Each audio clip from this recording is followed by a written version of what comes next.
Pour aborder ce sujet, interviendront à mes côtés au cours de ce webinaire Enis Rouissi, qui est notre associé en charge de l'activité conseil en Tunisie.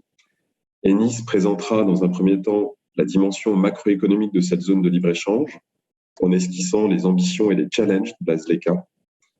Par la suite, Jean Bernardini, qui est associé en charge de notre desk Afrique à Paris, fera un point de situation sur la mise en place des organes de la ZLECA, le calendrier, les étapes à venir.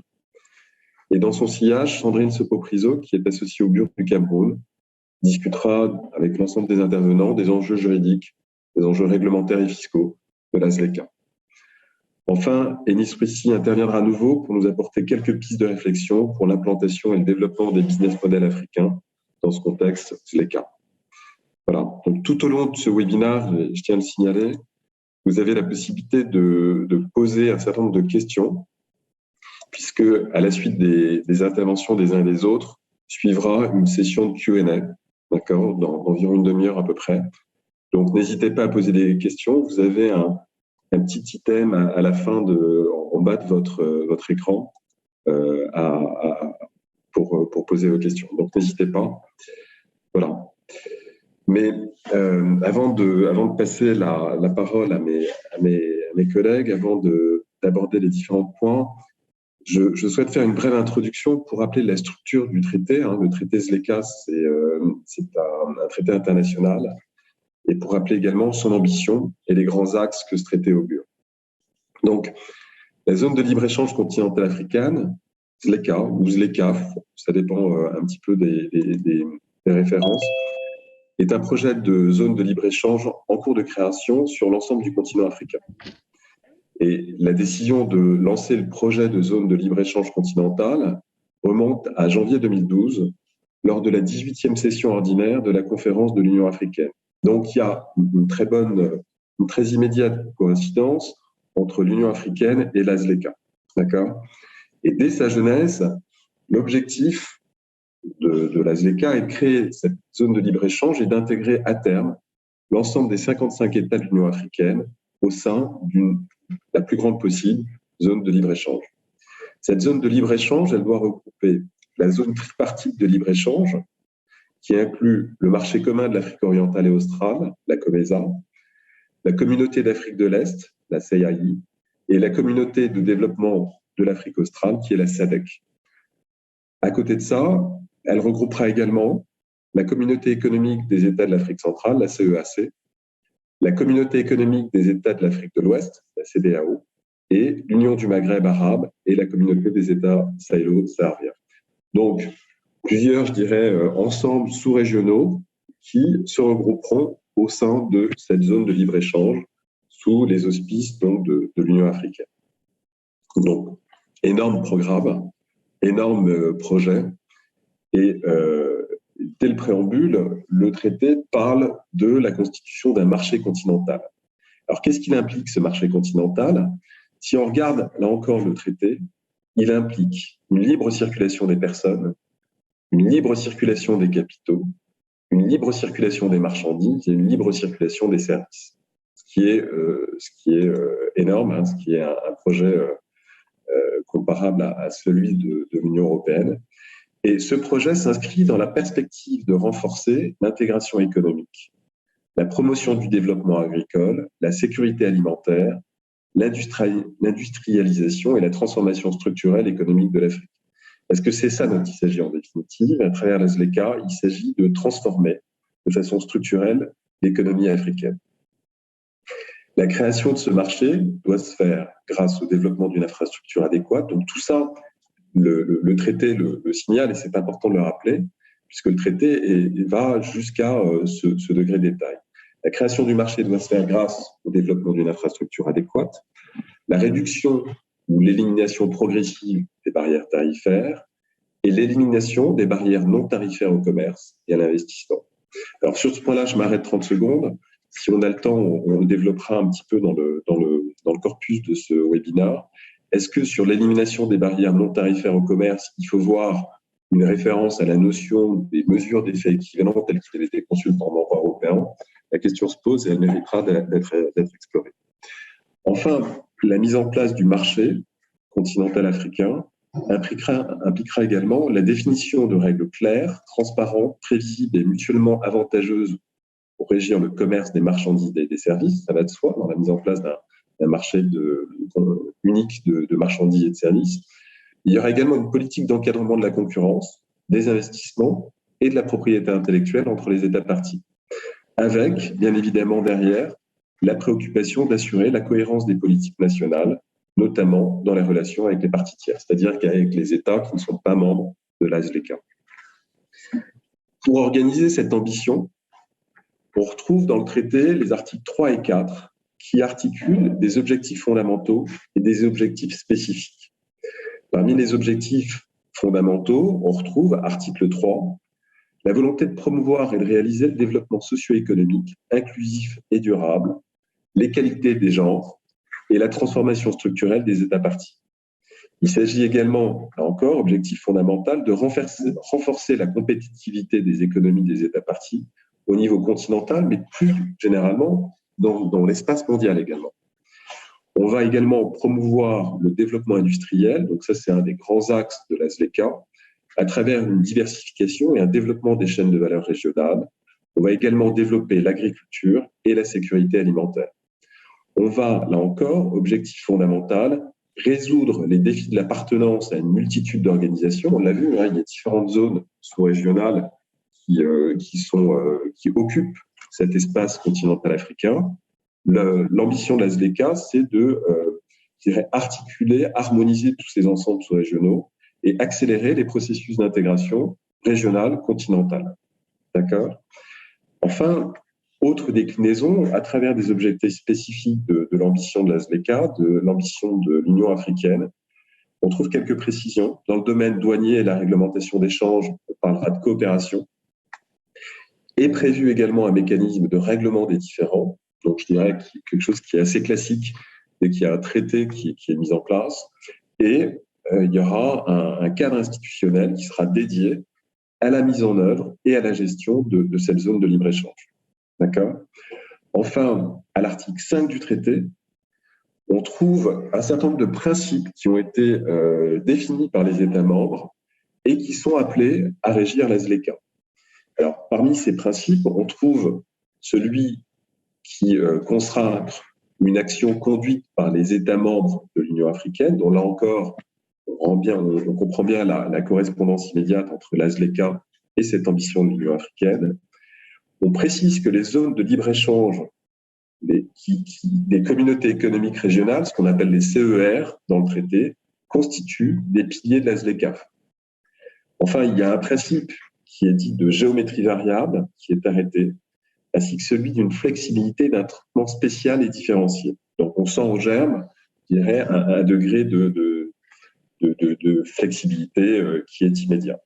Il y aura également un traitement de la nation de la plus favorisée et un principe de réciprocité.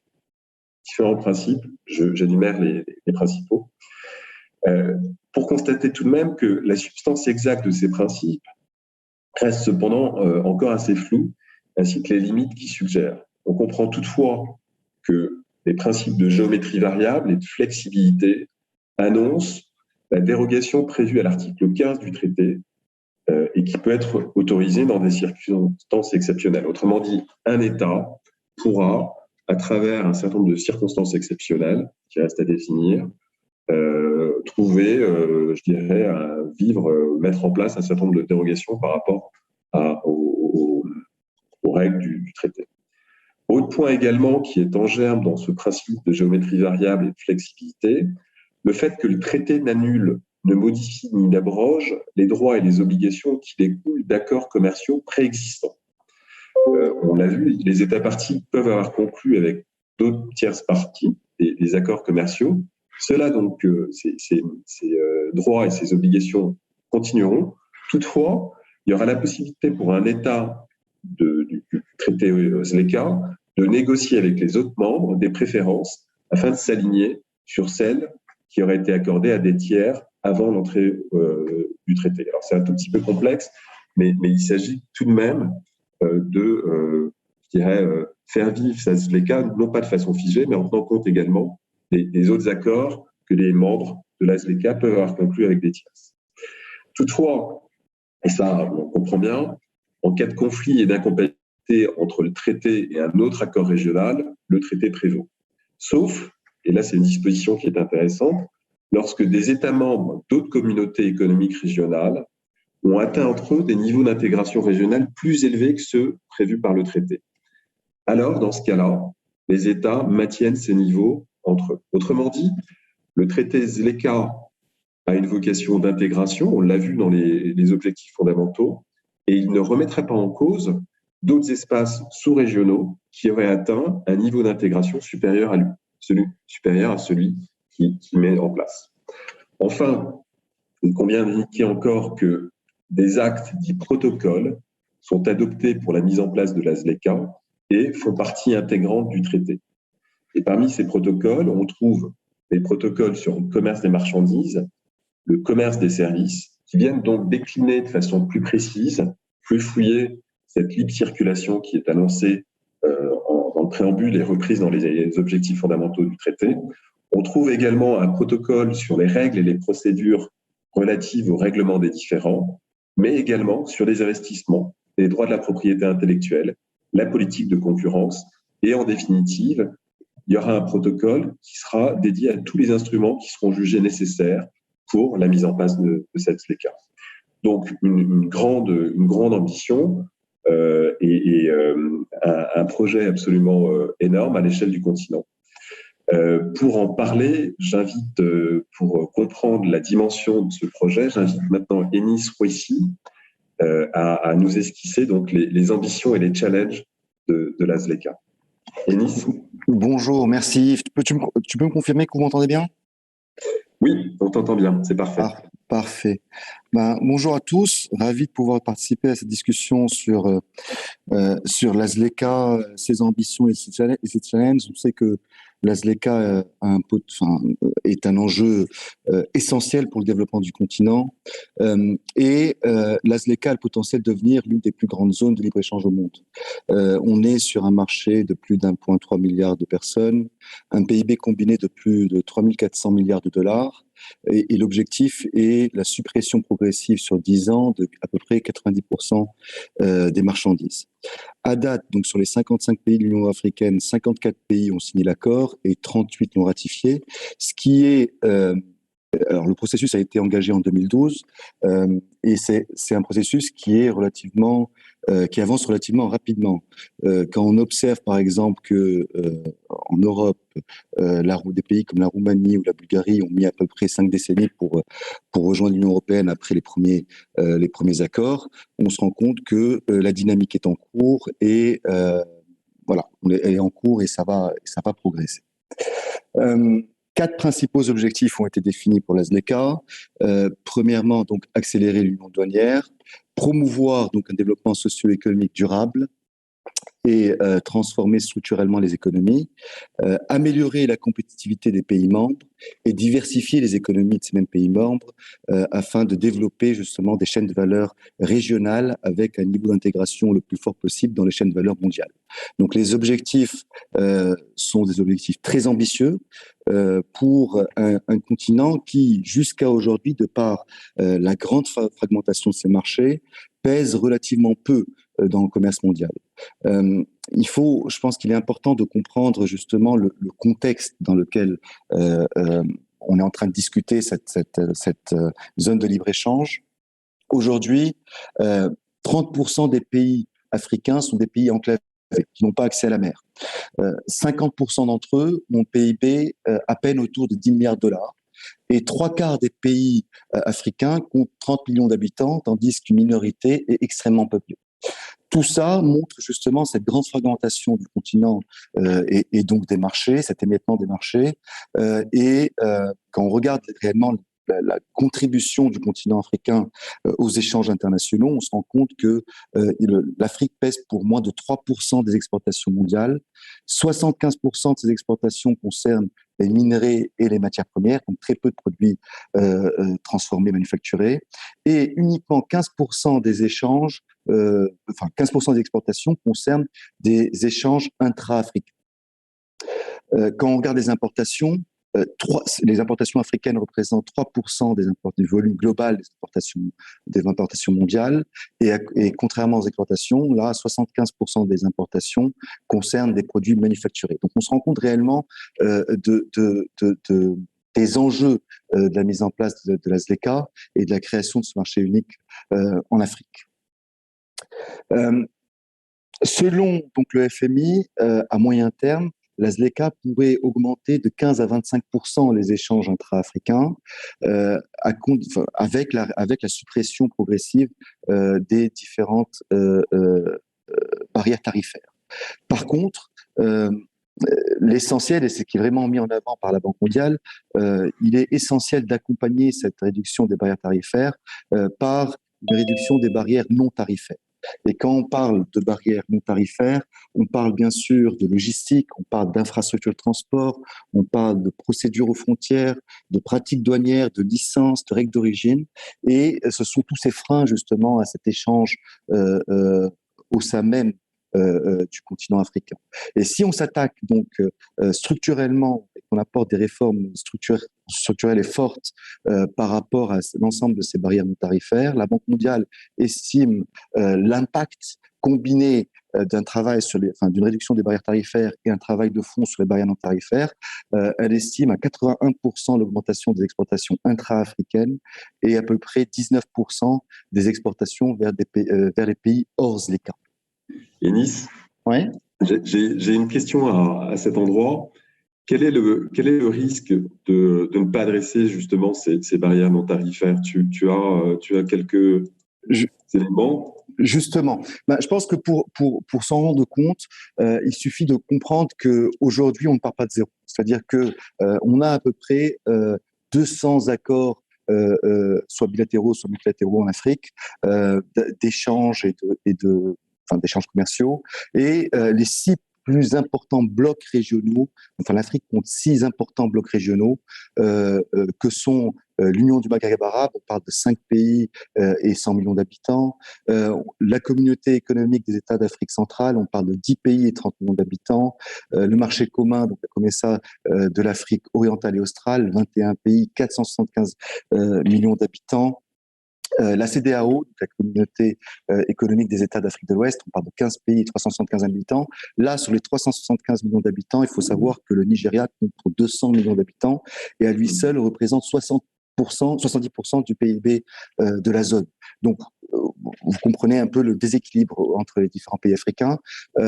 La communauté des États d'Afrique de l'Est, 6 pays et 195 millions d'habitants. Et enfin, la SADC, qui est la communauté de développement d'Afrique australe, 16 pays et 360 millions d'habitants. Premier constat, c'est que, et vous le voyez de gauche à droite, c'est des pays, c'est des communautés qui ont des niveaux d'intégration très différents les uns des autres.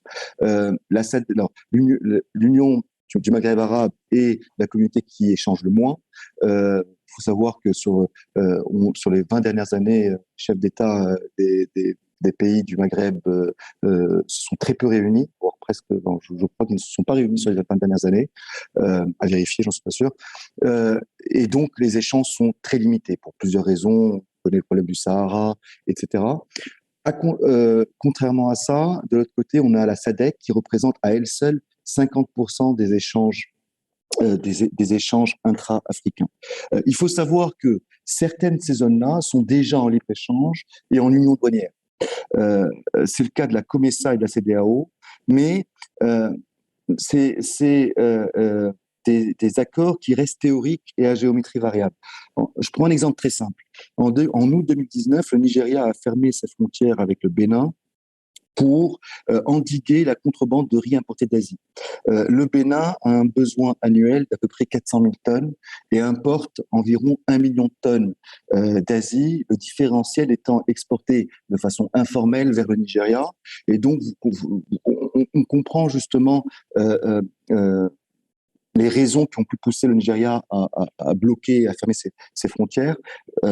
Et on voit que ces communautés existantes, qui sont les communautés sur lesquelles la ZLECA va devoir travailler, se baser pour être structurée, donc il y a un besoin de consolidation puis de synchronisation de ces socles régionaux, on voit que ces communautés existantes fonctionnent relativement peu mal. Et tout ça prouve bien une chose, ça prouve que le libre-échange sera évidemment favorisé par la suppression des droits de douane, mais il est crucial de s'attaquer aux barrières non tarifaires. C'est uniquement comme ça qu'on pourra concrétiser justement les objectifs définis par rapport à la ZLECA. J'espère avoir répondre, apporter quelques précisions à ta question, Yves. Oui, merci beaucoup. Merci. Parfait. Merci. On note, et l'ensemble des experts, et on est parfaitement d'accord avec ça, note 5 principaux prérequis pour faire de la ZLECA un réel succès et qu'on puisse atteindre justement les objectifs qui ont été définis. Premièrement, comme je disais, synchroniser les blocs régionaux et les consolider. Consolider donc ces blocs existants. Deuxièmement, et là, je vais un peu plus m'attarder sur les barrières non tarifaires, travailler, donc, je disais, sur les barrières non tarifaires. Je vais prendre 2 exemples qui expliquent vraiment l'urgence et l'importance de ces barrières non tarifaires, notamment les problèmes d'infrastructure.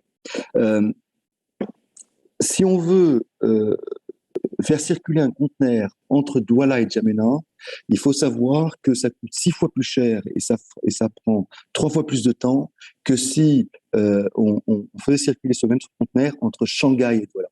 Donc, on réalise réellement l'impact de ces problèmes d'infrastructure, l'impact de ces problèmes de politique de pratique aux frontières, etc., etc. Deuxième exemple, Coca-Cola au Kenya a besoin pour la fabrication de ces boissons gazeuses, a besoin d'acheter des fruits de la passion et les importer de Chine lui coûtent moins cher que les acheter dans le pays voisin qui est l'Ouganda. Donc là, c'est 2 exemples très concrets qui nous expliquent que cette suppression progressive des droits de douane est essentielle, est un facteur clé, un accélérateur important, mais ce ne sera pas suffisant. Il va falloir travailler structurellement dans le temps sur la limitation et la levée des différentes barrières non tarifaires. Troisièmement, le troisième prérequis, c'est une définition intelligente des règles d'origine commune. Qu'est-ce qu'on veut dire par là?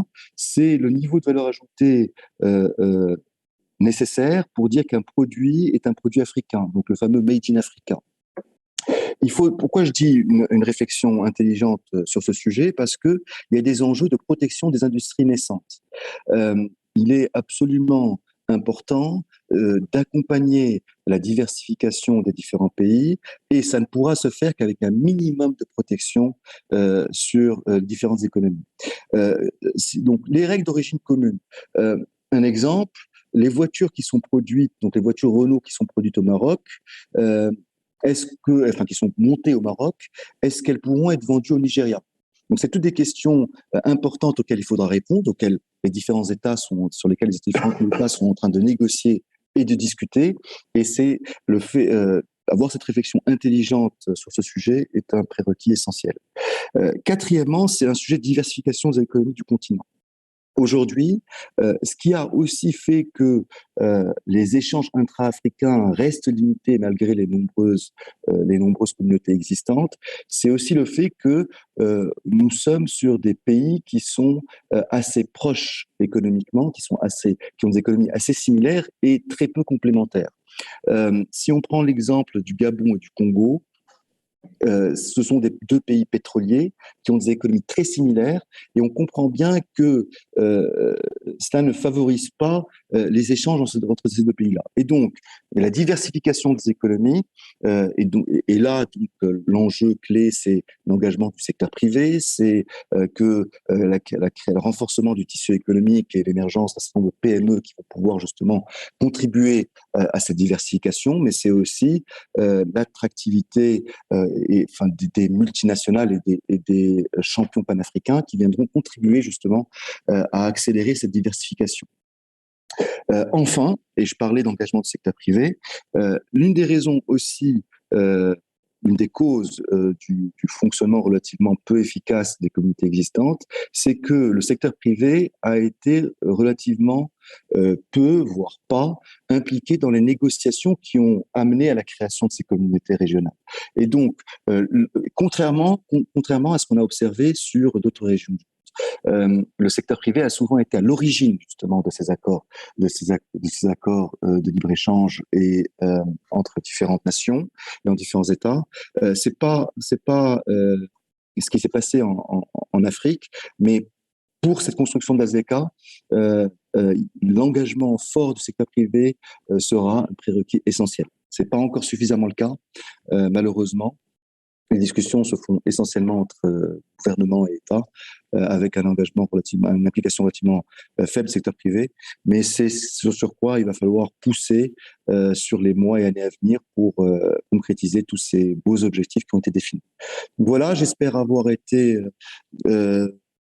bref, mais relativement complet par rapport aux impacts macroéconomiques de l'implémentation de la ZLECA en Afrique. À toi, Yves. Merci beaucoup, merci Yanis. C'était effectivement très clair.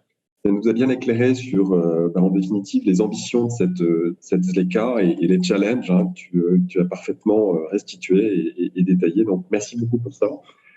Alors, justement, dans cette perspective, hein, dans ce devenir de la ZLECA, Jean, tu peux nous faire un petit point de situation, savoir où est-ce qu'on en est dans la mise en place de la ZLECA et de son fonctionnement? Oui, bonjour. Donc sur la mise en place et l'effectivité donc de la ZLECA, il faut effectivement il y a deux angles, deux points dont on peut discuter. Donc il y a évidemment sur la forme avec le cadre institutionnel et les organes qui ont pu être mis en place. Évidemment sur le fond, donc les avancées pratiques des différents pays dans le développement de cette zone de libre-échange. Donc si on revient sur le premier point, donc sur la forme et sur le cadre institutionnel, donc il y a quatre organes de direction de la ZLECA. Donc le premier qui est la conférence, donc qui est l'organe suprême de prise de décision de l'Union africaine et qui donne les grandes orientations stratégiques donc de la ZLECA. Ensuite, on a le Conseil des ministres, donc qui est composé des différents ministres africains donc du commerce, qui assure et veille à la mise en œuvre effective donc, de cette zone de libre-échange. On a un comité donc de hauts fonctionnaires du commerce qui sont plutôt des directeurs donc directeurs généraux qui suivent le fonctionnement de la ZLECA et adressent les points spécifiques et particuliers donc de développement de la ZLECA. Et enfin, on a donc le secrétariat. Donc le secrétariat qui était assuré donc par la Commission de l'Union africaine de manière provisoire. Et l'avancée, je dirais, assez significative, c'est que maintenant il y a un organe complètement autonome, organe institutionnel donc de la ZLECA qui a été créé et donc qui pilote et qui suit la mise en place donc de la ZLECA. Donc ça c'est pour la partie, je dirais, cadre institutionnel. Si on s'attache ensuite aux aspects d'avancée pratique et donc plus sur le fond, il y a deux choses à distinguer. Donc on en a parlé en introduction. Il y a deux phases. Il y a une phase 1 et une phase 2 entre guillemets. Donc la phase 1 qui concerne donc la libéralisation donc du commerce des marchandises, des services, et ensuite la définition d'un cadre de règlement des différends qu'il peut y avoir entre pays. Et cette seconde phase qui traite des sujets et liés à la concurrence, la définition ensuite de la politique d'investissement, les droits de propriété intellectuelle et le commerce électronique. En sachant que le commerce électronique, donc c'est quelque chose qui constituerait même une troisième phase, donc qui ne serait pas une étape de la seconde phase dont on parlait, mais une phase bien à part entière, et qui d'ailleurs pourrait être un peu plus, s'avancerait un peu plus, ou serait développée plus rapidement avec la perspective des enjeux qu'a connu le continent et qu'a connu de façon bien le commerce mondial avec le Covid-19, donc une accélération peut-être du développement du commerce électronique et de cette phase 3. Donc si on s'attache déjà à la première phase, donc la libéralisation des biens et des services. Donc sur les biens, l'avancée, les avancées notables sont relatives, je dirais, aux questions donc d'offres tarifaires et liste des concessions. Donc, c'est la détermination des produits, je dirais, qui sont non sensibles et qui seront libéralisés. Donc, les pays travaillent sur ces listes-là pour arriver justement à un consensus de manière à pouvoir libéraliser donc au fur et à mesure l'absence donc de barrières tarifaires ou non tarifaires sur ces produits. Donc, ce qu'il faut comprendre, c'est que la SDK, c'est pas simplement le jour au lendemain la fin de ces barrières tarifaires ou non tarifaires. Ça va être une avancée progressive et donc un développement progressif de cette zone de libre-échange. Donc, pour les pays les plus avancés, on parle d'une période de 5 ans. Donc, pendant 5 ans, les barrières tarifaires vont peu à peu être éliminées. Pour les pays moins avancés, on parle d'une période de 10 ans. Donc, c'est quelque chose qui va être progressif dans le temps et dont on va voir les effets, je dirais, déjà à compter de 2022. Donc, ça, c'est pour le sujet des offres tarifaires sur lesquelles les pays travaillent pour déterminer les produits qui seront non sensibles et libéralisés, en sachant que c'est ce que Yves indiqué dans son introduction, c'est qu'on a, malgré tout, je dirais, un peu une clause de sauvegarde pour les pays avec le traitement spécial et différencié qui permettra peut-être pour certains pays de pouvoir protéger certains produits, certaines industries naissantes. Enis en a parlé également. Donc, on verra de quelle manière je dirais, cet arsenal est utilisé par les pays pour ou pas contourner en fait la libéralisation d'échange de certains biens. Donc ça, c'est le point des offres tarifaires.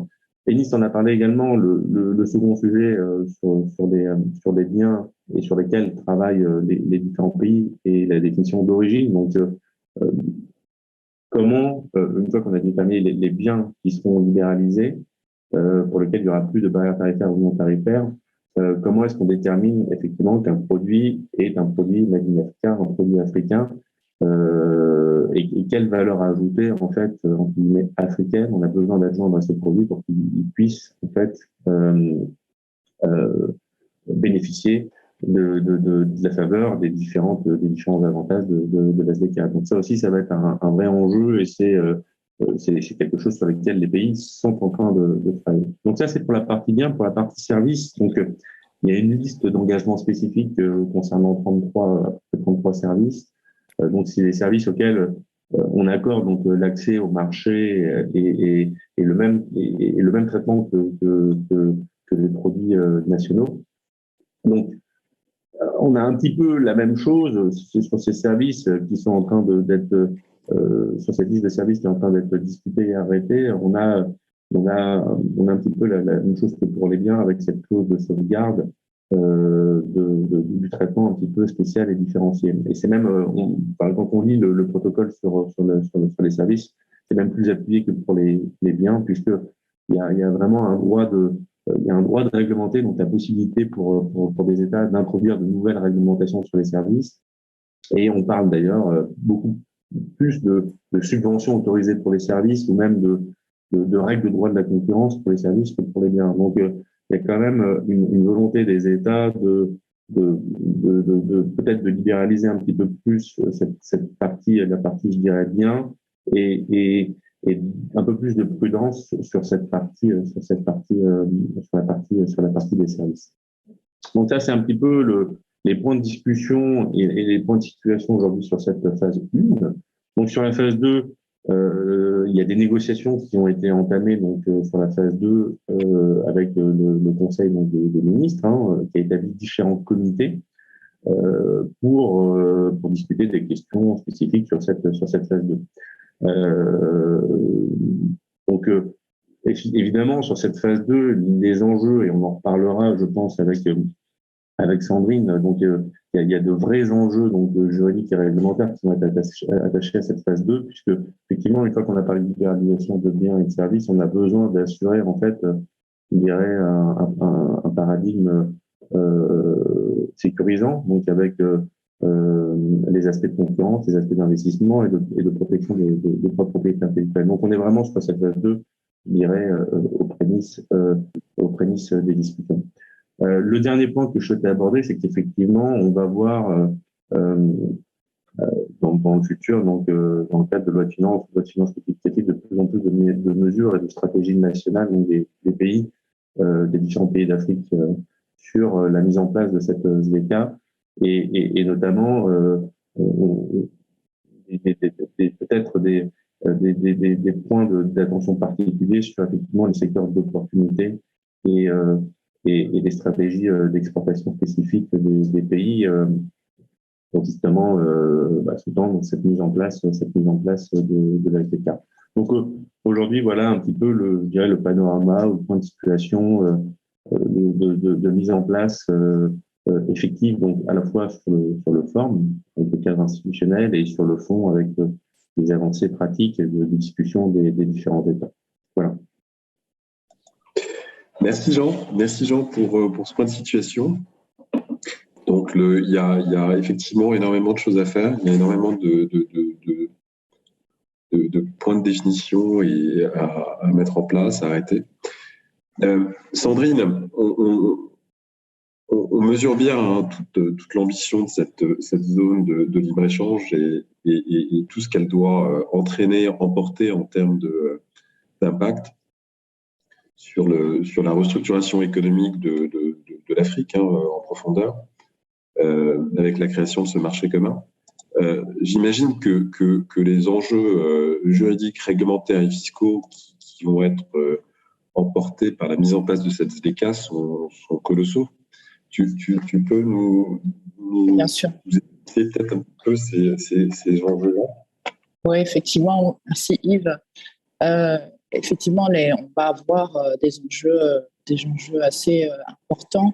Mais les premiers que l'on peut noter et qui est lié donc à cette libéralisation, cette tombée des droits de douane, on l'a évoqué, c'est près de la libéralisation de près de 90% des lignes tarifaires qui seront impactées donc demain, avec in fine une suppression des droits de douane sur donc 90% des marchandises échangées, sous réserve, on le sait, des produits dits sensibles et certains produits exclus du démantèlement, mais qui finalement représentent une part assez réduite. Donc, des tarifs qui s'appliqueront bien sûr sous réserve du respect des conditions et de définition des règles d'origine que l'on a évoquées, mais effectivement un impact significatif en termes de recettes fiscales. C'est un traité qui emporte mécaniquement une diminution des revenus au sein des différents États.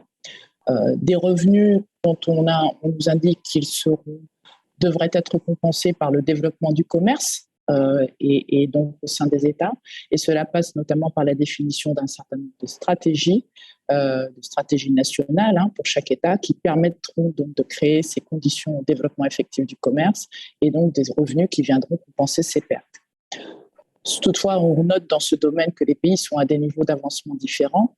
Notamment en mars 2021, on avait seuls 11% sur les 41 pays partis à l'accord qui avaient validé des stratégies nationales de mise en œuvre de la ZLECAf. Stratégies qui visent notamment les politiques en matière de commerce, d'investissement, d'industrialisation, mais également, pour certains cas, une mise à jour du cadre juridique. À titre d'exemple, on peut citer notamment le Cameroun et le Congo pour la zone CEMAC qui ont élaboré de telles stratégies. Alors, quelle peut être la réaction des pays en matière de politique fiscale dans ce cadre-là? L'un des premiers axes des enjeux fiscaux que l'on peut identifier, c'est une redirection de la fiscalité de porte vers la fiscalité intérieure. Toutefois, on l'a vu, et Nice l'a mentionné, on fait face à des économies qui sont parfois peu diversifiées, avec des poids et une population qui peut être morcelée. Et c'est une approche qui peut s'avérer peu intéressante ou peu efficace pour certains États. On pourrait alors faire face, dans ce cadre-là, à de véritables phénomènes de dumping fiscal ou de dumping social. Et c'est le revers, on va dire, de la médaille de la libéralisation des échanges, car effectivement, il s'agit généralement de règles, de prérogatives avec de fortes prérogatives par les juridictions et les droits nationaux, où l'harmonisation totale n'est pas nécessairement de mise. À ce titre, en termes de comparaison, on peut citer le cas de l'Union européenne, hein, où on a pu observer certains États qui ont opté pour cette politique de moins-disant fiscal, justement pour accroître leur compétitivité et attirer de nouvelles sources de revenus. Et on peut ainsi citer l'Irlande, qui avait un taux d'IS de 12,5% versus un taux au sein de l'Union qui avoisinait des 30%, ou des accords fiscaux sur mesure aux Pays-Bas, au Luxembourg, etc. Excusez-moi, ou les régimes spécifiques de mère-fille aux Pays-Bas. Au-delà de ce dumping fiscal, on peut avoir également, comme évoqué, du dumping social, à savoir la réduction, l'organisation d'un faible coût de travail, à compétences donc équivalentes, on se retrouve avec des coûts moindres en termes de coût de travail, et une faible protection des travailleurs dans certains États, comme ce fut le cas notamment en Europe de l'Est. On a pu l'observer avec notamment la Bulgarie ou la Roumanie.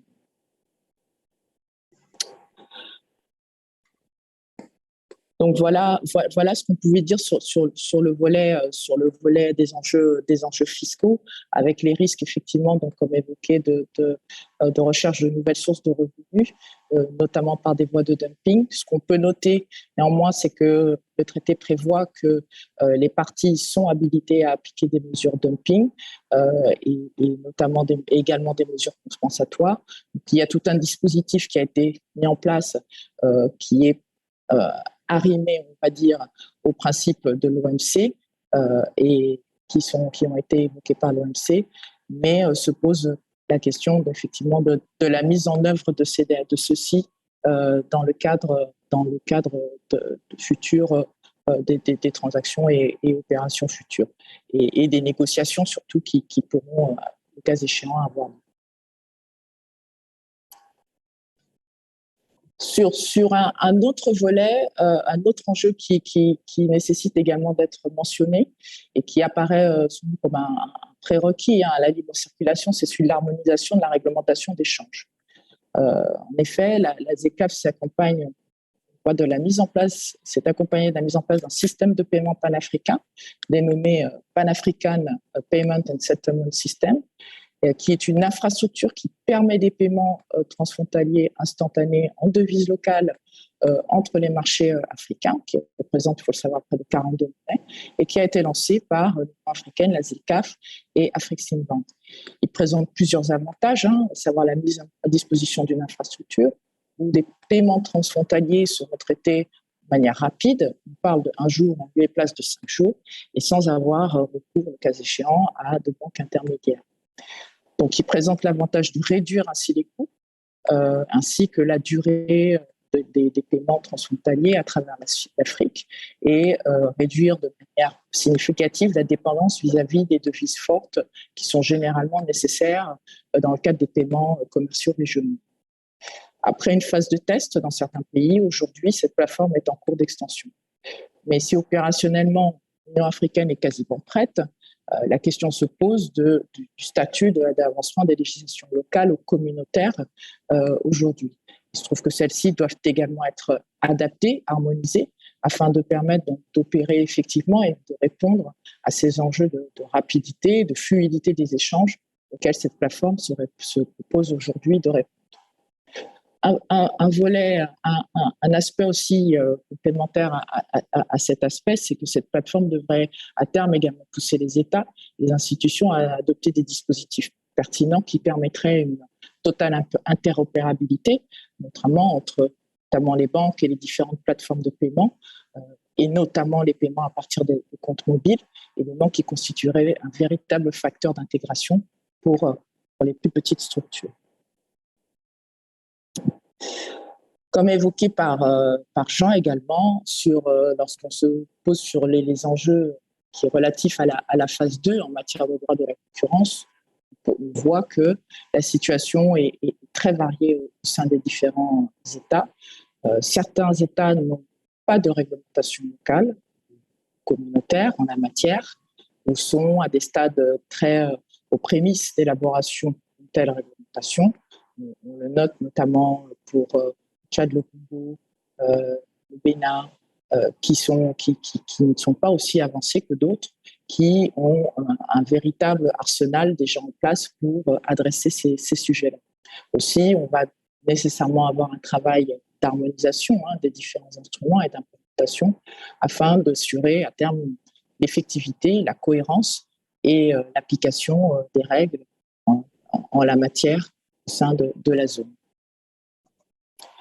Le deuxième volet de cette phase 2, c'est notamment la propriété intellectuelle, qui pourrait véritablement être vue comme opportunité pour les États d'élaborer un cadre qui tienne compte des spécificités et des intérêts spécifiques du continent. On sait qu'il y a notamment des divergences entre les pays en développement et les États membres des pays développés de l'OCDE sur certains aspects tels que la biodiversité, les savoirs traditionnels, les brevetabilités des formes de vivant. On sait aussi qu'avec le Covid et l'accentualisation de la digitalisation et de l'économie digitale, il s'est aussi imposé la nécessité de prévoir des dispositifs de promotion et de protection de l'innovation africaine, et notamment donc, comme évoqué dans le secteur numérique. Donc, c'est autant d'enjeux que ce protocole devra prendre en compte, d'autant plus qu'on est dans un contexte aujourd'hui avec des organisations régionales qui sont multiples également sur le continent, notamment l'Organisation régionale africaine de la propriété intellectuelle, l'OAPI, l'Organisation africaine de la propriété intellectuelle. On a aussi des politiques de la propriété intellectuelle du marché commun d'Afrique orientale et australe. Et on note que ces accords, qui sont certes propres au continent, présentent des divergences à certains égards, et d'autres États même sont partis à plusieurs d'entre eux. Donc, se pose bien évidemment le sujet de réfléchir à un meilleur moyen d'assurer cette cohérence et harmonisation au sein de ce protocole pour que la propriété soit un véritable vecteur de développement des économies. D'accord. Là, voilà, en matière d'investissement également, c'est un sujet. On le sait, il y a l'Afrique est parsemée, les différents pays véritablement ont conclu toute une série de traités d'investissement, que ce soit bilatéraux ou régionaux. Dans ce cadre-là, il va falloir s'assurer d'avoir un cadre réglementaire pour promouvoir, favoriser et protéger les dits investissements. Donc, se posent effectivement des enjeux importants pour les rédacteurs et les futurs négociateurs. Merci beaucoup. Oui, tu veux rajouter quelque chose, Sandrine ? Oui, juste sur le volet investissement, la réflexion qui peut également se poser, qui est de savoir si est-ce que le droit au WADA n'a pas un véritable rôle à jouer dans ce contexte, oui. Puisque effectivement, on est vraiment dans le cadre d'opérationnalisation de grandes zones économiques. Est-ce qu'il ne serait pas intéressant effectivement de tirer parti de cette organisation de l'OADA, de ce corps de règles qui aujourd'hui s'applique à 17 pays et qui, sur la base de l'expérience et des études d'impact, a démontré l'impact significatif sur l'accès au financement, l'enregistrement des entreprises, les économies des coûts, les développements des économies. À ce titre, on peut faire un parallèle avec ce qui se passe aujourd'hui au sein de l'Union européenne, qui travaille actuellement sur un code européen des affaires qui s'appliquerait à certains domaines pour justement pallier à ces barrières invisibles qui peuvent être la complexité et des différents régimes et règles de droit. Voilà autant de différences, je pense, et d'éléments qui devront être pris en compte, notamment par les entreprises, par le futur, lorsqu'elles envisageront d'opérer en Afrique. Merci beaucoup, Sandrine. Donc, on comprend bien avec toi que c'est en fait cette ZLECA est un gigantesque chantier avec qui est même protéiforme parce elle va intervenir sur un tas de plans, hein, un tas de circulation de marchandises, services, mais également des politiques communes à arrêter, ou en tout cas à faire converger en termes de concurrence, d'investissement, avec un certain nombre d'atouts déjà qui sont des blocs régionaux d'intégration qui existent déjà, et puis peut-être effectivement l'OHADA qui pourrait servir en tout cas d'amorce pour un code des affaires continentales. Pourquoi pas? C'est une bonne idée. Moi, je suis pour cette idée. Ça serait très bien. Dans ce contexte, Enis, je reviens à toi. J'imagine que forcément la mise en place de ces LECA dans toute sa dimension va induire peut-être la mise en place de nouveaux business models, le développement de nouvelles approches stratégiques pour implanter des projets en Afrique. Tu as quelques pistes à nous donner sur ce terrain? Oui, effectivement. Je pense qu'il est important. Alors, je vais me baser un peu sur ce que me disent mes clients qui opèrent sur le continent, soit qui opèrent déjà sur le continent, soit qui voient le continent africain comme une opportunité. Ça fait, alors moi, ça fait personnellement 7-8 ans que j'opère en Afrique. Avant ça, j'étais sur d'autres régions, notamment Europe et Middle East.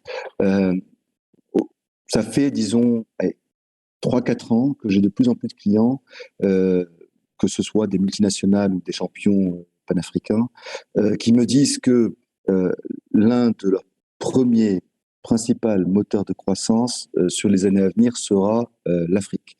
Et il y a 4 ans, sincèrement, on parlait peu d'AZLECA, même s'il y a un processus en cours. L'AZLECA est de nature à accentuer cette dynamique. Donc aujourd'hui, ce potentiel d'ouverture sur un marché unique aussi large qu'on l'a présenté tout à l'heure, présente une réelle opportunité monstrueuse pour les entreprises qui souhaitent passer d'une approche très opportuniste, et c'est ce qu'on observe aujourd'hui. Moi, par exemple, je parle des clients maghrébins, par exemple, avec lesquels je travaille beaucoup. Ils regardent l'Afrique subsaharienne comme des opportunités, des coûts à faire, des coûts commerciaux à faire, plutôt que dans une logique de développement structuré, durable dans le temps, sur le long terme. Ça, c'était une approche courante il y a quelques années. De plus en plus, on accompagne des clients qui veulent pénétrer, se diversifier sur le continent, donc ne plus être uniquement, par exemple, sur le Maghreb et avec soit des implantations, soit une activité d'exportation vers l'Europe ou les États-Unis ou l'Asie, mais qui veulent se développer de façon beaucoup plus structurée sur le continent africain. C'était vrai avant la FZK, c'est encore plus vrai aujourd'hui. Et qu'est-ce qui explique ça? Je pense que c'est important que chacun d'entre nous comprenne la dynamique du continent. Je l'ai dit un peu, je l'ai un peu abordé lors de précédente intervention. Je vais me permettre d'insister dessus. On a un continent qui présente une population jeune et en forte croissance. Je disais tout à l'heure que on a un marché d'1,2 million, 1,3 milliard de personnes. En 2050, la population africaine devrait doubler. On devrait atteindre 2,4 milliards d'habitants en Afrique, avec près de 50% ayant moins de 25 ans. Ce qui est, pour encore plus illustrer ça, la taille de la population active à horizon 2034 en Afrique devrait dépasser la population active sur l'Inde et la Chine combinées. Deuxième exemple parlant, et pour comprendre pourquoi c'est un enjeu critique et essentiel pour les entreprises d'être présents fortement et de façon structurée en Afrique.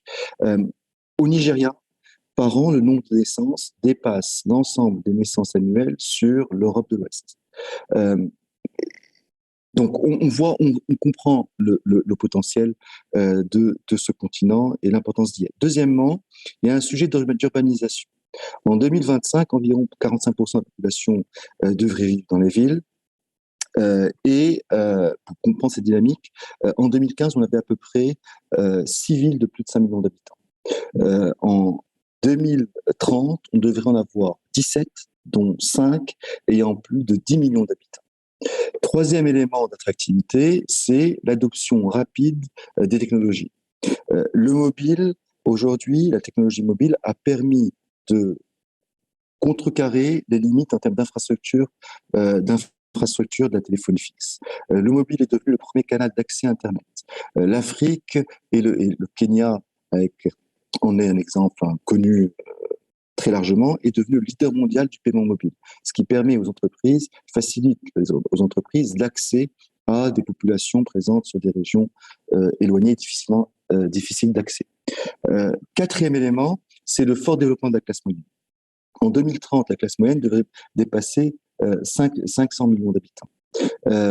Les études montrent qu'on a là affaire à une basse clientèle qui est premièrement optimiste, c'est très important, qui est ouverte sur le monde moderne et sur l'étranger, qui est fortement connectée et qui attache une importance de plus en plus importante aux marques qu'elle consomme et à la qualité.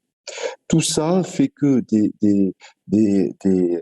soit des multinationales ou bien des grosses PME présentes sur des marchés un peu plus matures, tous ces éléments-là accroît le potentiel et l'intérêt de ces entreprises-là pour le continent africain.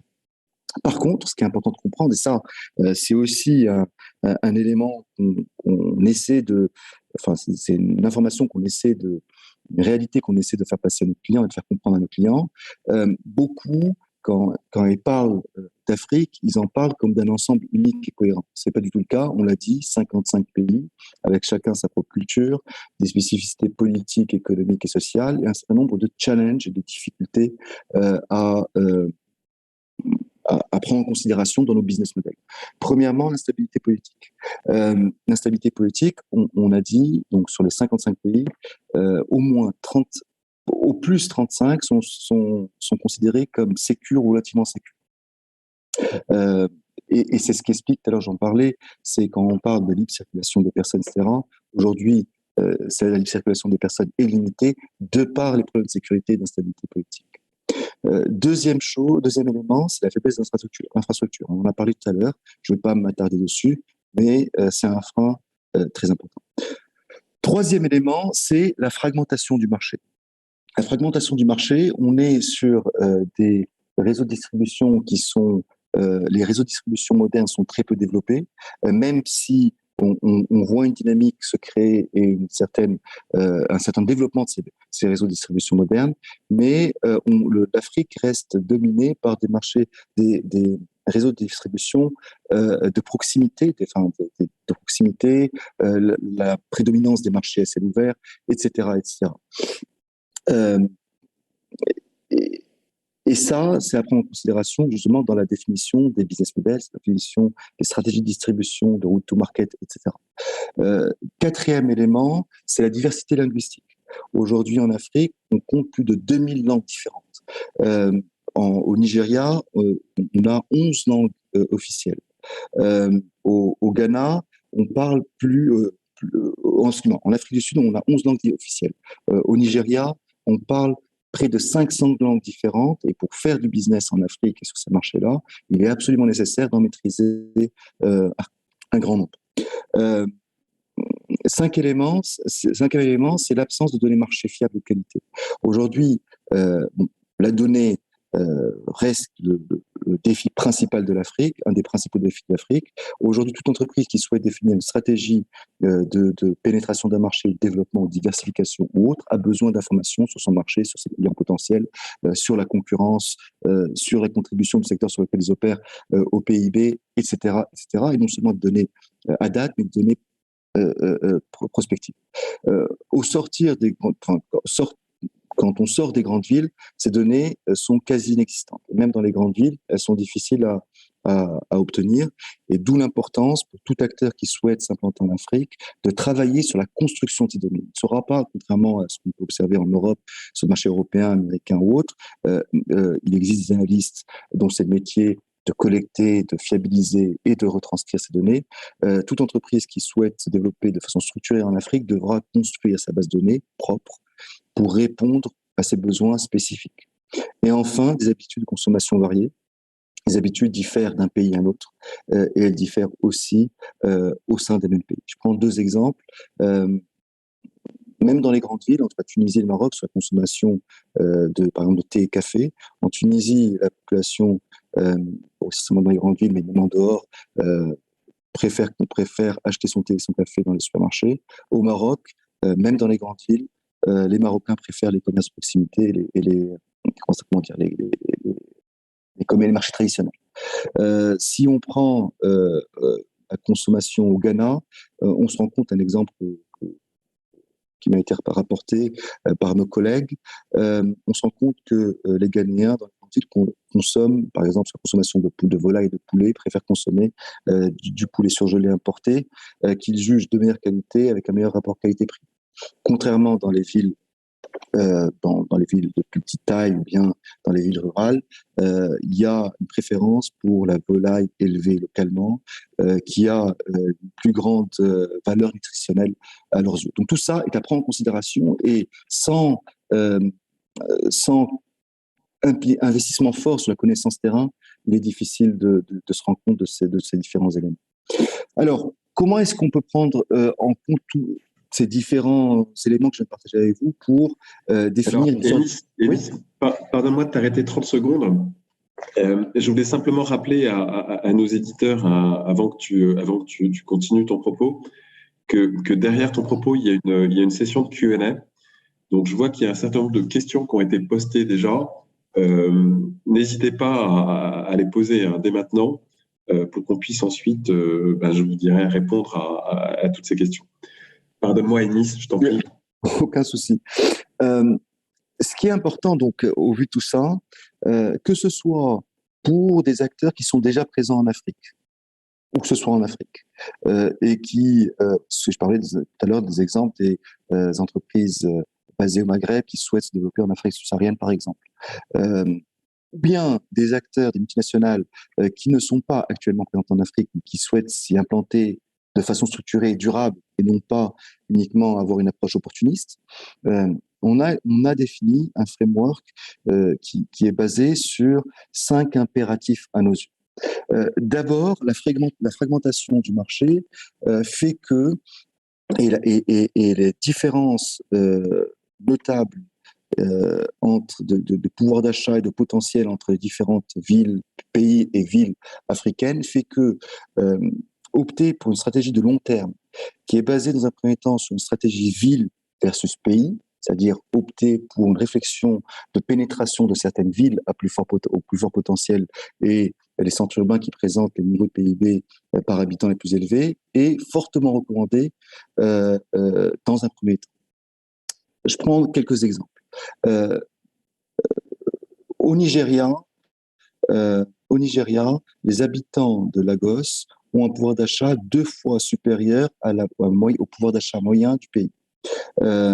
C'est 3 fois plus pour les habitants de Nairobi au Kenya. La consommation de Luanda représente à peu près 45% de la consommation totale angolaise. Et donc, c'est très clair que pour une entreprise qui souhaite se développer durablement sur le continent africain, en termes de retour sur investissement et d'efforts à fournir, il est préférable d'abord d'apprendre à connaître et à maîtriser le marché africain en investissant fortement sur une maîtrise, une connaissance marché sur certaines villes à fort potentiel, puis ensuite diffuser sur d'autres villes ou d'autres pays, au lieu d'opter pour des stratégies qui viseraient à pénétrer tout un pays ou différents pays en one shot, c'est-à-dire en une seule fois. Ça, c'est un premier élément essentiel. Et c'est des stratégies qui ont été gagnantes pour un grand nombre d'entreprises, que ce soit des entreprises africaines qui ont voulu se diversifier en Afrique ou des entreprises non africaines qui ont voulu pénétrer le marché africain. Donc, premièrement, définir ce qu'on appelle where to play. Deuxièmement, adapter son offre. Il est essentiel de prendre en considération les besoins spécifiques des habitudes de consommation et les préférences locales. Quelques exemples encore. Quand on parle habitudes de consommation préférences locales, on a rapidement en tête la partie marque, logo, etc., les éléments de marque, de logo, pour donner une connotation locale à nos produits, mais c'est pas uniquement ça. Il est important de comprendre que les habitudes de consommation diffèrent d'un pays à un autre et d'une ville à l'autre. Je prends un exemple simple. À Lagos, les produits de consommation à bas prix sont assimilés souvent à une qualité inférieure, ce qui n'est pas le cas à Nairobi, où justement ces produits à bas prix ne sont pas nécessairement assimilés à une qualité de faible niveau. Les implications sont fortes parce que le fait de savoir ça et de comprendre ça permettra d'affiner ne serait-ce que nos messages, que nos stratégies de communication et justement les messages qu'on va mettre en avant pour promouvoir nos produits, nos services, etc. Par exemple, une même entreprise mettra l'accent sur le niveau de qualité de ses produits à Lagos. D'un autre côté, à Nairobi, mettra plus l'accent sur l'aspect l'aspect prix, l'aspect low cost, l'aspect best quality à prix bas. Troisième élément, c'est rationaliser ce qu'on appelle le channel mix, c'est-à-dire les canaux de distribution. En fonction des segments qu'on aura priorisés, en fonction de nos objectifs de pénétration, il s'agira de définir les canaux de distribution les plus adéquats. Et souvent, être présent dans les marchés est plus important qu'être présent dans les réseaux de distribution modernes. Le fait de savoir ça, comme encore une fois, permet d'optimiser nos investissements et nos efforts, mais aussi et surtout permet d'ajuster au mieux notre route to market. Quand on est présent sur des marchés, des commerces de proximité ou des marchés, on va devoir les alimenter de façon beaucoup plus régulière avec que si on avait à fournir des réseaux de distribution modernes, du type supermarché ou d'marché. Et donc, ça impacte justement notre stratégie, d'abord les canaux de distribution, impacte notre route to market. Et il est encore une fois essentiel de le comprendre, de le savoir pour définir de façon efficace une stratégie de pénétration. Et ça a aussi une implication sur notre force de vente. La fragmentation du marché impose une taille de notre force de vente qui est souvent largement supérieure à celle sur laquelle on pourrait se reposer sur des marchés beaucoup plus matures. Et donc, ça impose aussi souvent de travailler avec des acteurs locaux, avec des partenaires locaux et notamment des partenaires de distribution. Très souvent, ce qu'on recommande à nos clients, et on recommande à nos clients sur la base de ce qu'on a observé chez d'autres clients chez qui ça a marché, on recommande à un client de construire ces relations fortes avec des partenaires locaux qui maîtrisent l'écosystème, le système local, qui sont aptes et capables de nous aider à lever un certain nombre de barrières et qui nous apporteront justement des insights marchés, des insights clients. C'est quand on développe des activités sur un nouveau marché, l'acquisition de la connaissance marché, de la connaissance client a un coût, et le fait de travailler avec ces acteurs qui opèrent sur le marché, des acteurs locaux qui opèrent sur le marché depuis un grand nombre d'années, facilite tout ça et constitue un gain de temps très significatif. Enfin, toujours en raison du niveau de maturité de certains marchés africains, il est important de s'assurer de la qualité de nos opérations sur ces marchés-là et de la qualité des prestations de nos partenaires. Et donc, assurer une présence locale, par exemple, via la mise en place de bureaux de liaison, est essentiel. On ne peut pas se limiter justement à une gestion de la relation partenaire à distance sans avoir un pilotage fin de leurs performances et sans avoir une réflexion en amont des critères de choix de ces partenaires, des critères d'évaluation de ces partenaires et de comment on va les accompagner dans leur montée en charge et dans leur gain en qualité opérationnelle. Donc ça, c'est les 5 impératifs qui sont, comme je le disais, valables aussi bien pour les entreprises africaines qui souhaitent diversifier et étendre leurs activités en Afrique, mais aussi pour les nouveaux entrants en Afrique. Dernier point, Yves, bien sûr, toutes les entreprises ne sont pas au même niveau de développement. Et donc, souvent, les entreprises ont pensé leur way to play, savent ou identifié ont priorisé justement les régions, les pays et les villes sur lesquelles ils veulent être présentes, mais ont du mal à gérer justement leur réseau de distribution, etc. Donc, ce framework ou ces 5 impératifs sont à prendre en fonction du niveau de maturité, du niveau d'avancement des entreprises concernées. Voilà un peu ce qu'on voulait partager avec vous. Encore une fois, sur la base de ce qu'on a observé, de ce qui a vraiment marché sur le continent africain, et c'est valable vraiment pour les différentes régions, c'est valable en Afrique du Nord, en Afrique de l'Ouest, sur les pays anglophones, sur les pays francophones. Vraiment, c'est des thématiques, c'est des thématiques à prendre en considération de façon assez globale. Voilà. Merci beaucoup. Merci Anis pour ton propos, pour ces quelques pistes. Je retiens, en fait, c'est extrêmement intéressant parce que je retiens de ces quelques pistes, en fait, la possibilité, dans le cadre de la ZLECA, pour les business, pour les projets, de mettre en place une véritable stratégie à l'échelle continentale. Et tu le disais tout à l'heure dans ton propos, et je le note, avec une volonté de long terme. C'est-à-dire qu'on a le sentiment que la mise en place de ce marché unique, en fait, ne va pas fragmenter les projets des investisseurs, et les investisseurs raisonneront moins de façon ponctuelle et de façon isolée et dans un court terme, et plus dans une perspective long terme avec une implantation qui sera extrêmement réfléchie, arc-boutée sur des partenaires locaux, sur une présence locale, avec une offre qui sera peut-être plus affinée, plus aiguisée, avec derrière cet enjeu phénoménal, ce marché exceptionnel que sera l'Afrique, même à l'échelle mondiale. Donc la ZLECA, on le sent, devrait être un écrin en définitive pour l'Afrique dans les prochaines années. Donc on est très content. Si tu permets, Yves, juste oui, bien sûr. Une précision, et pour appuyer ce que tu dis, c'est vraiment le cas. C'est-à-dire qu'aujourd'hui, nos clients, donc nous, on travaille principalement avec soit les grosses PME, soit les multinationales, soit les champions panafricains, ou bien les champions locaux. Souvent, je ne parle pas des panafricains, mais je parle des autres segments, souvent, on nous parle de l'Afrique, on nous parle de façon générale de la diversification et du développement de leurs activités en Afrique, mais ça reste soit dans les tiroirs, parce qu'on l'a connu sur les dernières années, sur le Covid, tout ça, ou bien le temps de réflexion est relativement long, que ce soit en raison des crises politiques successives, des crises sécuritaires, ils réalisent, il y a souvent des clients qui entament une démarche et qui freinent justement cette même démarche parce qu'ils se rendent compte de la difficulté et de l'éloignement des prérequis pour pénétrer le marché par rapport à leur marché historique. La ZLECA a ce potentiel de accélérer cette concrétisation. Moi, je pense que vraiment que la ZLECA va accélérer la concrétisation d'une dynamique déjà engagée.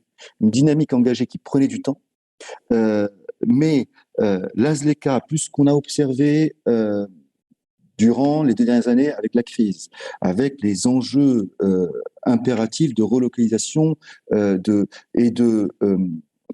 d'ajustement des chaînes de valeur mondiales, avec ce désamour de l'Asie pour un certain nombre d'acteurs de multinationaux qui sont en train de regarder l'Afrique au sens large de façon beaucoup plus précise, notamment pour se rapprocher de leurs marchés de consommation, que sont l'Europe, etc. Donc, ces 2 facteurs combinés à mon sens, sont le principal accélérateur justement de ce développement en Afrique. Dernier point, si je permets, on a beaucoup parlé des entreprises d'une certaine taille, on a peu parlé du tissu de PME. Le tissu de PME, la structuration du tissu de PME qui compose 95% du tissu économique africain sur l'ensemble des pays, jouera un rôle essentiel. J'ai dit que le secteur privé avait été très peu impliqués sur la réflexion autour des différentes communautés. Aujourd'hui, leur rôle est essentiel parce que pour préparer la venue des investissements étrangers relativement forts et structurants, il est absolument nécessaire de structurer les écosystèmes locaux. C'est ce qu'on observe. Moi, je travaille beaucoup sur les thématiques d'investissement, de promotion d'investissement, notamment au Maghreb. L'un des principaux prérequis demandés par les multinationales qui souhaitent s'implanter, par exemple au Maghreb ou ailleurs, c'est d'avoir tout un écosystème de fournisseurs notamment et de partenaires déjà présents et relativement matures sur les marchés en question. Et donc, j'en parlais du temps incompressible nécessaire pour concrétiser justement cette zone de libre-échange. Ce temps doit être mis à profit par les différents États pour accompagner et renforcer le secteur privé, notamment à travers ce tissu de PME. Et donc, je tiens à insister que la ZLECA ne concerne pas uniquement, sur le fait que la ZLECA ne concerne pas uniquement les grands groupes, mais bien sûr et aussi et surtout les PME qui constitueront cet écosystème nécessaire à la concrétisation de la zone de libre-échange. Merci beaucoup, Anis. Merci beaucoup. Quelques questions nous ont été posées. Notamment. Anis, peut-être te garder 30 secondes pour répondre à cette question, à laquelle tu as déjà en partie répondu d'ailleurs. Face à la faiblesse des infrastructures et à la non-maîtrise des questions sécuritaires sur le continent, n'est-il pas illusoire de croire en un succès de l'opérationnalisation de la ZLECAf ? T'en as déjà en partie parlé, la ZLECAf comme étant un catalyseur en définitive de projets et d'implantation de business à long terme et du développement d'un tissu de PME et de classe moyenne. Donc, c'est effectivement des éléments importants. Tu veux rajouter quelque chose Écoute, c'est le principal défi. C'est le principal défi. On l'a dit, la ZLECA sans des réformes structurantes sur les infras, sur les barrières non tarifaires, sur les aspects sécuritaires, aura un impact, mais un impact limité. Et donc, c'est des réformes structurantes sur long terme. À noter ici, justement, l'implication déjà forte, mais qui est demandée et qui est en cours, le soutien que ce soit de l'Union européenne, que ce soit des États-Unis, etc., pour justement apporter une aide nécessaire aux pays africains pour lutter contre les problèmes de sécurité, pour travailler au renforcement des infrastructures, pour travailler à la montée en compétences des différentes institutions publiques, etc. C'est le principal défi sur les années à venir, les mois. D'accord. Jean, est-ce que tu as pu collecter d'autres questions qui nous ont été adressées ? Oui, tout à fait. Une question, parce que on parle beaucoup je dirais de la fin ou de l'absence de barrières tarifaires, mais il semble également qu'il y a un vrai focus, et c'est aussi l'un des objectifs de la ZLECA, c'est d'éliminer aussi les barrières non tarifaires. Donc, peut-être qu'on a une question sur ces barrières non tarifaires. Alors peut-être qu'on n'a pas été assez précis sur ces aspects-là. Donc peut-être que je ne sais pas si Yves peut prendre cette question et apporter une précision à ce sujet. Oui, alors je peux prendre cette question. Enis, on a esquissé quelques reliefs tout à l'heure quand il parlait de quotas. Si on revient au terme du traité, les barrières non tarifaires, elles sont définies dans le traité comme tous les obstacles qui entravent le commerce par des mécanismes autres que l'imposition de tarifs douaniers. Donc, c'est extrêmement large, d'accord ? Et le protocole sur le commerce, d'ailleurs, reprend bien évidemment exactement la même définition, ce qui est rassurant.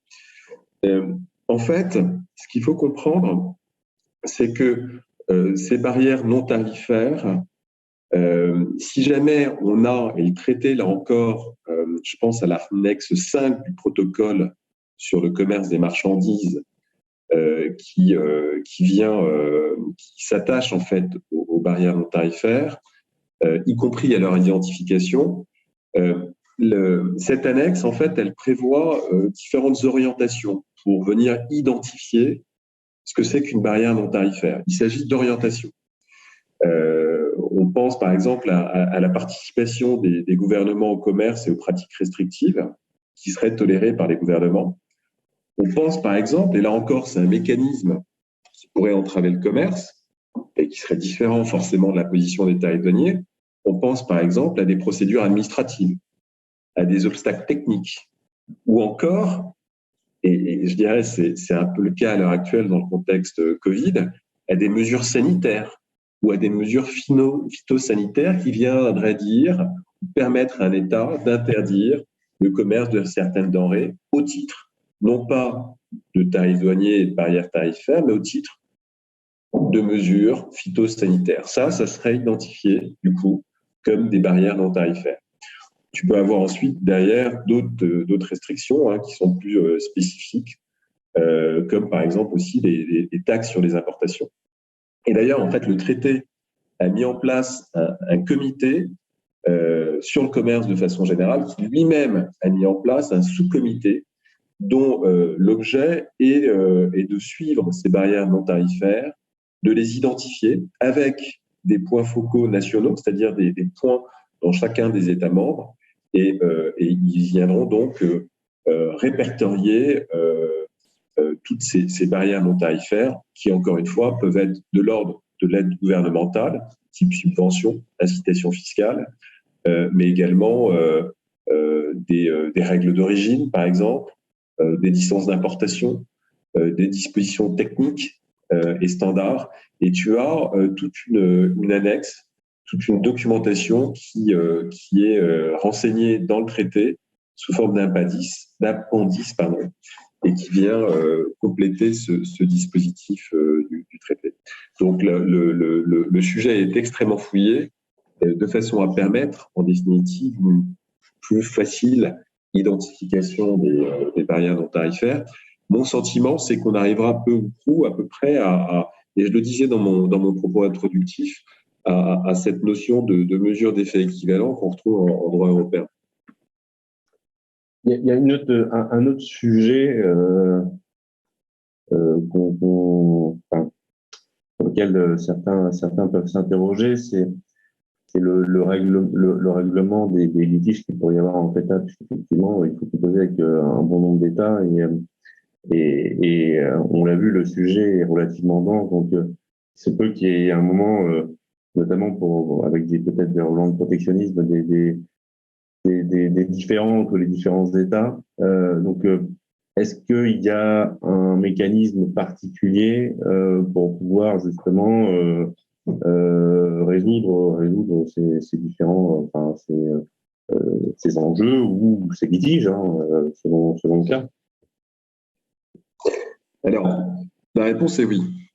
Et je dirais que pratiquement dans tous les traités qui mettent en place, je dirais un projet commun, a fortiori quand le projet commun est d'ordre territorial et de la mise en place, il correspond à la mise en place d'un marché, il y a un organe de règlement des différends qui est mis en place et qui est consubstantiel à ce projet et au traité. C'est exactement le cas. Dans le traité de la SLK, on a de façon expresse un organe des règlements des différends qui s'appelle l'ORD d'ailleurs, de façon très simple, qui est prévu.